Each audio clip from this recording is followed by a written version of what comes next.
Hi hello friends, എല്ലാവർക്കും നമ്മുടെ പുതിയൊരു വീഡിയോയിലേക്ക് സ്വാഗതം. അപ്പോൾ ഇന്നത്തെ വീഡിയോ എന്ന് പറയുന്നത് ഒരു സ്പെഷ്യൽ റൈസാണ്. അപ്പോൾ ഈ റൈസ് കഴിക്കാൻ കറി വേണ്ട, വളരെ ടേസ്റ്റി ആയിട്ടുള്ള ഒരു അടിപൊളി റൈസാണ്. അപ്പോൾ നമുക്കത് വീഡിയോ കാണാം.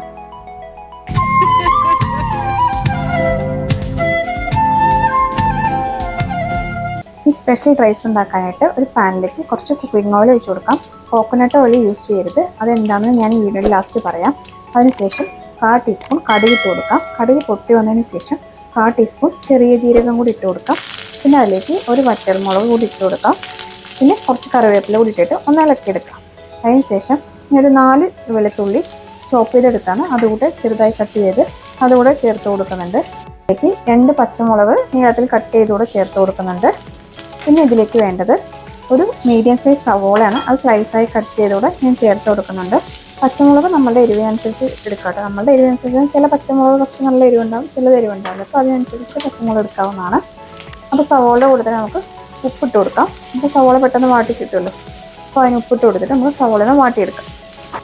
അപ്പോൾ സവോള ഒന്ന് വാടി വന്നതിന് ശേഷം ഒരു ബ്രൗൺ കളർ ആയതിനു ശേഷം അതിലേക്ക് പൊടികൾ ചേർത്ത് കൊടുക്കാം. ഒരു 1/4 ടീസ്പൂൺ മഞ്ഞൾപ്പൊടിയും ഒരു 1/2 ടീസ്പൂൺ ഗരം മസാല പൗഡറും ഒരു 1/4 ടീസ്പൂൺ മുളക് പൊടി കൂടെ ചേർത്ത് കൊടുക്കുന്നുണ്ട്. പച്ചമുളക് എരിവാണെങ്കിൽ മുളക് പൊടി അധികം ചേർക്കണ്ട, കുറച്ച് ചേർത്താൽ മതി. ഇപ്പം ഞാൻ ഒരു ഗ്ലാസ് റൈസാണ് എടുത്തിരിക്കുന്നത്, അതുകൊണ്ടാണ് ഞാൻ കുറച്ച് ക്വാണ്ടിറ്റി പൊടികൾ ചേർത്ത് കൊടുത്തത്. ഞാൻ മോൻ ലഞ്ച് ബോക്സ് ആക്കാൻ വേണ്ടിയിട്ട് ഉണ്ടാക്കിയതാണ്, അപ്പോൾ അതുകൊണ്ടാണ് കുറച്ച് പൊടികളൊക്കെ എടുത്തിരിക്കുന്നത് കേട്ടോ. അപ്പോൾ പൊടികളുടെ ആ ഒരു പച്ച സ്മെല്ല് പോകുന്നവരെ നമുക്കൊന്ന് ഇളക്കിയെടുക്കാം. അപ്പോൾ ആ പച്ച സ്മെല്ലൊക്കെ പോയി കഴിഞ്ഞ ശേഷം ഇതിലേക്ക് ചെറുതായി കട്ട് ചെയ്തെടുത്ത ഒരു തക്കാളി കൂടെ ചേർത്ത് കൊടുക്കുന്നുണ്ട്. റൈസിൻ്റെ ക്വാണ്ടിറ്റി കൂട്ടുകയാണെങ്കിൽ ഈ ഇൻഗ്രീഡിയൻസിൻ്റെ ക്വാണ്ടിറ്റി ഒക്കെ കൂട്ടിയെടുക്കണം കേട്ടോ. അപ്പോൾ ഇനി അടച്ചു വെച്ചിട്ട് തക്കാളി വേവിച്ചെടുക്കാം. അപ്പോൾ ഇടയ്ക്കൊന്ന് ഇളക്കി കൊടുക്കണം, അല്ലെങ്കിൽ അതൊന്ന് അടിയിൽ പിടിച്ച് പോകും. അപ്പോൾ നമുക്ക് ഇടയ്ക്കൊന്ന് ഇളക്കി കൊടുക്കാം. തക്കാളി ചെറുതായിട്ട് വെന്ത് വരുന്നുണ്ട്, അപ്പോൾ ഒന്നുകൂടെ അടച്ചു വെച്ചിട്ട് വേവിച്ചെടുക്കാം. നമ്മുടെ തക്കാളി വെന്ത് വന്നിട്ടുണ്ട്. പിന്നെ നന്നായിട്ടൊന്ന് ഇളക്കിയെടുക്കാം. ഇങ്ങനെ വെന്തിട്ട് ജസ്റ്റ് ഒന്ന് മാഷ് ചെയ്ത് കൊടുത്താൽ മതി. ഇനി ഇതിലേക്ക് 2 ടേബിൾ സ്പൂൺ ചെറിയ തേങ്ങ കൂടെ ചേർത്ത് കൊടുക്കുന്നുണ്ട്. തേങ്ങയെല്ലാം ഒന്ന് ഇളക്കിയെടുത്തതിന് ശേഷം ഇതിലേക്ക് റൈസ് ചേർത്ത് കൊടുക്കുക. അപ്പോൾ ഞാനിവിടെ ബസുമതി റൈസാണ് എടുത്തിരിക്കുന്നത്.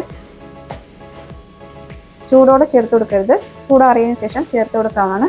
ഇനി ഇതിലേക്ക് നമുക്ക് നമ്മുടെ തലേദിവസം ബാക്കി വന്ന ചോറ് വേണമെങ്കിൽ ചേർത്ത് കൊടുക്കാം. ഏത് റൈസ് വേണമെങ്കിലും ഇങ്ങനെ ഉണ്ടാക്കിയെടുക്കാവുന്നതാണ്. മോന് ബിരിയാണി റൈസ് ഭയങ്കര ഇഷ്ടമാണ്, അപ്പോൾ അതുകൊണ്ടാണ് ഞാൻ ബസുമതി റൈസ് എടുക്കാൻ കാരണം. അപ്പോൾ അത് നമുക്കൊന്ന് നന്നായിട്ടൊന്ന് ഇളക്കി കൊടുക്കാം. നന്നായിട്ട് എല്ലായിടത്തും മസാലയെല്ലാം പിടിച്ച് കിട്ടുന്നവരെ നമുക്ക് ഇളക്കി കൊടുക്കാം. റൈസ് എല്ലാം ഒന്ന് ഇളക്കിയെടുത്തതിന് ശേഷം ഇനി ഇതിലേക്ക് നമുക്ക് നമ്മുടെ സ്പെഷ്യൽ ഇൻഗ്രീഡിയൻസ് ആയ പപ്പടം ചേർത്ത് കൊടുക്കാം. അപ്പോൾ ഞാനൊരു 3 പപ്പടം ചെറുതായി കട്ട് ചെയ്ത് കാച്ചിയെടുത്തിട്ടുണ്ട്. നമുക്ക് വേണമെങ്കിൽ ഇത് അങ്ങനെ കാച്ചിയിട്ട് പൊട്ടിച്ചെടുക്കാവുന്നതാണ്. ഞാൻ ചെറുതായി കട്ട് ചെയ്തിട്ടൊന്ന് കാച്ചിയെടുത്താണ്. ഇനി നന്നായിട്ടൊന്ന് ഇതിലേക്കിട്ട് ഇളക്കിയെടുക്കാം നമുക്ക്. അപ്പോൾ ഞാൻ കോക്കനട്ട് ഓയിൽ യൂസ് ചെയ്തതെന്ന് പറഞ്ഞാൽ എന്തുകൊണ്ടാണെന്ന് വെച്ചാൽ നമുക്ക് കോക്കനട്ട് ഓയിലിൻ്റെ ഒരു മണം വരും റൈസിൽ. പപ്പടത്തിൻ്റെയും കോക്കനട്ടിൻ്റെയും ആ ഒരു മണവും ടേസ്റ്റ് ഒന്നും കിട്ടില്ല. അപ്പോൾ അതുകൊണ്ടാണ് ഞാൻ കോക്കനട്ട് ഓയിൽ യൂസ് ചെയ്തതെന്ന് പറഞ്ഞത്. ഇനി ഒരു 5 മിനിറ്റ് ലോ ഫ്ലെയിമിൽ വെച്ച് അടച്ചു വയ്ക്കാം. അപ്പോൾ അടച്ചു വെച്ചിട്ട് 5 മിനിറ്റിന് ശേഷം നമുക്ക് ഒന്നുകൂടെ ഇളക്കി കൊടുത്തിട്ട് ഇതിലേക്ക് കുറച്ച് മല്ലിയിലൂടെ ചേർത്ത് കൊടുക്കാം. അപ്പോൾ നല്ലൊരു ടേസ്റ്റാണ് കേട്ടോ. അപ്പോൾ ഞാൻ ഈ റൈസിന് പേരിട്ടത് കോക്കനട്ട് പപ്പടം റൈസ് എന്നാണ് കേട്ടോ. അപ്പോൾ നിങ്ങൾക്ക് ഇഷ്ടമുള്ള പേര് നിങ്ങൾക്ക് ഇടാം കേട്ടോ.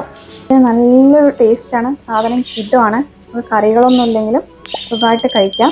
അപ്പോൾ എല്ലാവരും ഒന്ന് ട്രൈ ചെയ്ത് നോക്കിയിട്ട് ഫീഡ്ബാക്ക് അറിയിക്കണം കേട്ടോ.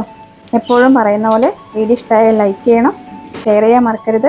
അപ്പോൾ ആദ്യമായിട്ട് കാണുന്നവരുണ്ടെങ്കിൽ നമ്മളെ ചാനലൊന്ന് സബ്സ്ക്രൈബ് ചെയ്തേക്കണേ. അപ്പോൾ അടുത്തൊരു വീഡിയോ ആയിട്ട് കാണുന്നവരേക്കും ബൈ ബൈ, താങ്ക് യു.